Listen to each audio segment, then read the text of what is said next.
بسم اللہ الرحمن الرحیم۔ میرے محترم بھائیوں اور بہنوں، وظائف اور اسلامی معلومات کے چینل میں خوش آمدید۔ دعا ہے کہ قرآن کی اس محفل میں آنا آپ کے لیے بابرکت ثابت ہو، آمین۔ ہمارے پیارے نبی حضرت محمد صلی اللہ علیہ وآلہ وسلم نے فرمایا تھا، میں تمہارے پاس دو چیزیں چھوڑے جاتا ہوں، اگر انہیں تھامے رکھو گے کبھی گمراہ نہ ہوگے، یعنی اللہ کی کتاب اور اس کے نبی صلی اللہ علیہ وآلہ وسلم کی سنت۔ یہ فتنوں کا دور ہے۔ اب کفار اپنے ٹیکنالوجی کی مدد سے نہ صرف ہمارے گھروں تک پہنچ چکے ہیں بلکہ ان کی رسائی ہمارے ذہنوں تک ہے۔ خاموشی اور مستقل مزاجی کے ساتھ ہماری روایات کو بدلا جا رہا ہے۔ ہمارے بچوں کی اپنی مرضی کے مطابق ذہن سازی کی جا رہی ہے۔ آج کے دور میں اللہ کی کتاب کے ساتھ جڑنا ہمارے لیے پہلے سے بھی زیادہ ضروری ہے، کیونکہ اللہ کے ساتھ ہمارا تعلق، اس کے کلام کی سمجھ اور اس پر عمل، اور اس کے نبی صلی اللہ علیہ وآلہ وسلم کی سنت کی پیروی، یہ وہ چیزیں ہیں جن میں ہماری بقا پوشیدہ ہے۔ آج اگر ہم نے قرآن کو نہ سمجھا، اس پر عمل نہ کیا، تو یقین کیجئے کچھ عرصے بعد ہم بھی اس ہجوم کا حصہ بن چکے ہوں گے جنہیں اپنی تخلیق کا سبب ہی نہیں معلوم، جنہیں اپنے رب کی حقیقت ہی نہیں پتہ، جو شیطان کی پیروی کر رہے ہیں، جو دماغ رکھنے کے باوجود سوچنے کی صلاحیت سے محروم ہیں اور جن کے دلوں پر مہر لگ چکی ہے۔ تو آئیے چلتے ہیں قرآن کی طرف، جس کو پڑھنا باعث ثواب، جس کو سمجھنا باعث برکت اور جس پر عمل کرنا باعث نجات ہے۔ پچھلے لیکچر میں ہم نے سورۃ فلق کے ترجمہ اور تفسیر کا آغاز کیا تھا۔ آج ہم اسی سلسلے کو آگے بڑھائیں گے، لیکن پہلے چینل کو سبسکرائب کر کے بیل کے بٹن کو دبا دیں تاکہ اس سلسلے کے سارے لیکچرز آپ کو ملتے رہیں۔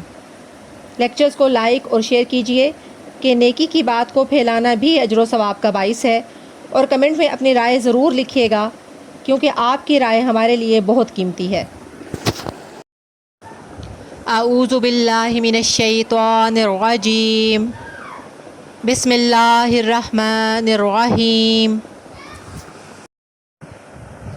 قل اعوذ برب الفلق، کہہ دیجئے میں پناہ میں آتا ہوں صبح کے رب کی، من شر ما خلق، ہر اس چیز کے شر سے جو اس نے پیدا کی، وا اور من سے، شر برائی، غاسق اندھیرا، اذا جب، وقب وہ چھا جائے، ومن شر غاسق اذا وقب، اور رات کی تاریکی کے شر سے جب کہ وہ چھا جائے۔ اب یہاں پر غاسق کا لفظ استعمال ہوا ہے۔ غاسق کے لغوی معنی تاریک کے ہیں اور وقب کے معنی داخل ہونے یا چھا جانے کے ہیں۔ رات کی تاریکی کے شر سے خاص طور پر اس لیے پناہ مانگنے کی تلقین کی گئی ہے کہ اکثر جرائم اور مظالم رات ہی کے وقت ہوتے ہیں۔ موذی جانور بھی رات کو ہی نکلتے ہیں، اور عرب میں معاشرے کی جو حالت ان آیات کے نزول کے وقت تھی، اس میں تو رات بہت ہی خوفناک چیز تھی۔ اس کے اندھیرے میں چھاپا مار نکلتے تھے اور بستیوں پر غارت گری کے لیے ٹوٹ پڑتے تھے۔ جو لوگ رسول اللہ صلی اللہ علیہ وآلہ وسلم کی جان کے در پہ تھے، وہ بھی رات ہی کے وقت آپ صلی اللہ علیہ وآلہ وسلم کو قتل کرنے کی تجویزیں سوچا کرتے تھے تاکہ قاتل کا پتہ نہ چل سکے۔ اس لیے ان تمام شرور اور آفات سے اللہ تعالیٰ کی پناہ مانگنے کا حکم دیا گیا جو رات کے وقت نازل ہوتی ہیں۔ رات کی تاریکی کے شر کا اندازہ حضور پاک صلی اللہ علیہ وآلہ وسلم کے اس ارشاد سے ہوتا ہے کہ آپ صلی اللہ علیہ وآلہ وسلم نے فرمایا، جب سورج غروب ہو جائے تو شیاطین ہر طرف پھیل جاتے ہیں، لہٰذا اپنے بچوں کو گھروں میں سمیٹ لو اور اپنے جانوروں کو باندھ رکھو۔ جب تک رات کی تاریکی ختم نہ ہو جائے۔ تو ان آیات میں اندھیری رات کے شر سے طلوع فجر کے رب کی پناہ مانگی گئی ہے۔ اندھیری رات کے شر سے کون بچا سکتا ہے؟ وہ رب جو صبح نمودار کرتا ہے۔ سبحان اللہ! اللہ کا قرآن کس قدر خوبصورت ہے۔ اس کے ایک ایک لفظ کے معنی پر غور کریں تو اللہ کی حکمت سمجھ آتی ہے اور اللہ کی محبت میں اضافہ ہوتا جاتا ہے۔ وا اور من سے، شر برائی، النفاسات پھونکے مارنے والیاں، فی میں عقد گرہیں، ومن شر النفاسات فی العقد اور گرہوں میں پھونکنے والوں یا والیوں کے شر سے، یعنی ان عورتوں کے شر سے جو گرہیں باندھ کر پھونکے مارتی ہیں۔ اس میں وہ تمام ٹونے، ٹوٹکے، تعویذ، گنڈے اور سفلی عملیات جن کے ذریعے سے کسی انسان کو نقصان پہنچانے کی کوشش کی جاتی ہے آ جاتے ہیں، اور ان تمام کے شر سے پناہ مانگی گئی ہے۔ آپ جانتے ہیں کہ حضور پاک صلی اللہ علیہ وآلہ وسلم پر جادو کیا گیا تھا، تو جبریل علیہ السلام نے آ کر حضور پاک صلی اللہ علیہ وآلہ وسلم کو معوذتین پڑھنے کی ہدایت کی تھی، اور معوذتین میں یہی ایک فقرہ ہے جو براہ راست جادو سے تعلق رکھتا ہے۔ جادو کے بارے میں ایک بات یاد رکھیے، جادو ایک حقیقت ہے، یعنی جادو اپنا وجود رکھتا ہے۔ حضور پاک صلی اللہ علیہ وآلہ وسلم پر بھی جادو کیا گیا تھا، جس سے ہمیں پتہ چلتا ہے کہ جادو کیا جاتا ہے، لیکن جادو اللہ تعالیٰ نے حرام قرار دیا ہے۔ اگر جادو کے الفاظ میں کوئی کفر یا شرک کا کلمہ نہ بھی ہو، یا اس میں کیا جانے والا کوئی کام شرک سے تعلق نہ بھی رکھتا ہو، تو بھی جادو حرام ہے، اور نبی صلی اللہ علیہ وآلہ وسلم نے اسے 7 ایسے کبیرہ یعنی بڑے گناہوں میں شمار کیا ہے جو انسان کی آخرت کو برباد کر دینے والے ہیں۔ بخاری اور مسلم میں حضرت ابو ہریرہ رضی اللہ تعالیٰ عنہ کی روایت ہے کہ حضور پاک صلی اللہ علیہ وآلہ وسلم نے فرمایا، 7 غارت گر چیزوں سے پرہیز کرو۔ لوگوں نے پوچھا، وہ کیا ہیں یا رسول اللہ صلی اللہ علیہ وآلہ وسلم؟ فرمایا، اللہ کے ساتھ کسی کو شریک کرنا، جادو، کسی ایسی جان کو ناحق قتل کرنا جسے اللہ نے حرام کیا ہے، سود کھانا، یتیم کا مال کھانا، جہاد میں دشمن کے مقابلہ سے پیٹھ پھیر کر بھاگ نکلنا، اور بھولی بھالی عفیف مومن عورتوں پر زنا کی تہمت لگانا۔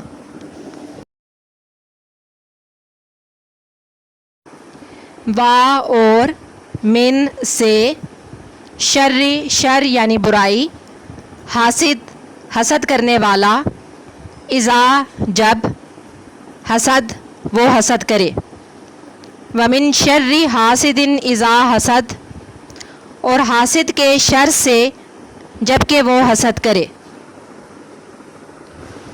حسد کا مطلب یہ ہے کہ کسی شخص کو اللہ تعالیٰ نے جو نعمت یا فضیلت یا خوبی عطا کی ہو، اس پر کوئی دوسرا شخص جلے اور یہ چاہے کہ وہ اس سے سلب ہو کر حاسد کو مل جائے، یا کم از کم یہ ہو کہ اس سے ضرور چھن جائے۔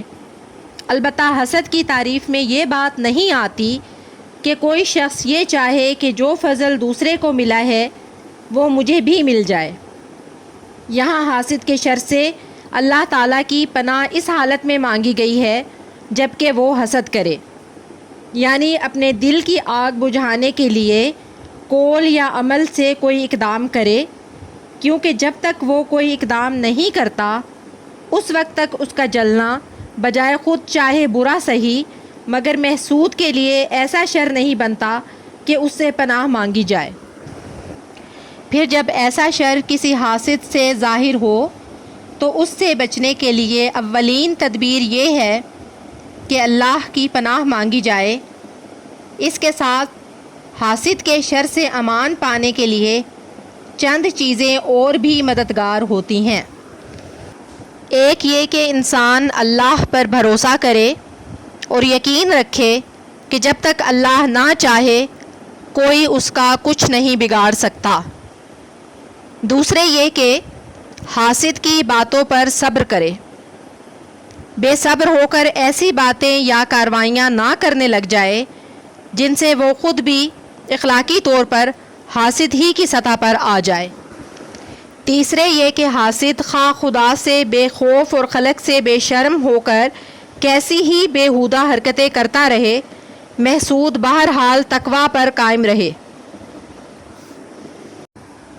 چوتھے یہ کہ اپنے دل کو اس کی فکر سے بالکل فارغ کر لے اور اس کو اس طرح نظر انداز کر دے کہ گویا وہ ہے ہی نہیں، کیونکہ اس کی فکر میں پڑنا حاسد سے مغلوب ہونے کا پیش خیمہ ہوتا ہے۔ پانچویں یہ کہ حاسد کے ساتھ بدی سے پیش آنا تو درکنار، جب کبھی ایسا موقع آئے کہ محسود اس کے ساتھ بھلائی اور احسان کا برتاؤ کر سکتا ہو تو ضرور ایسا ہی کرے، قطع نظر اس سے کہ حاسد کے دل کی جلن محسود کے اس نیک رویہ سے مٹتی ہے یا نہیں۔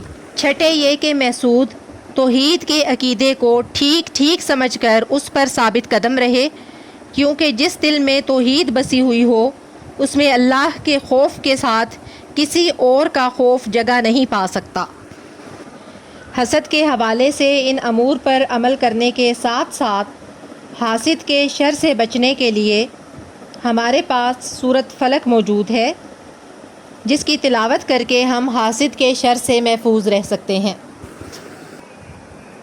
اللہ کے حکم اور مہربانی سے سورۃ فلق کا ترجمہ اور تفسیر اختتام پذیر ہوئی۔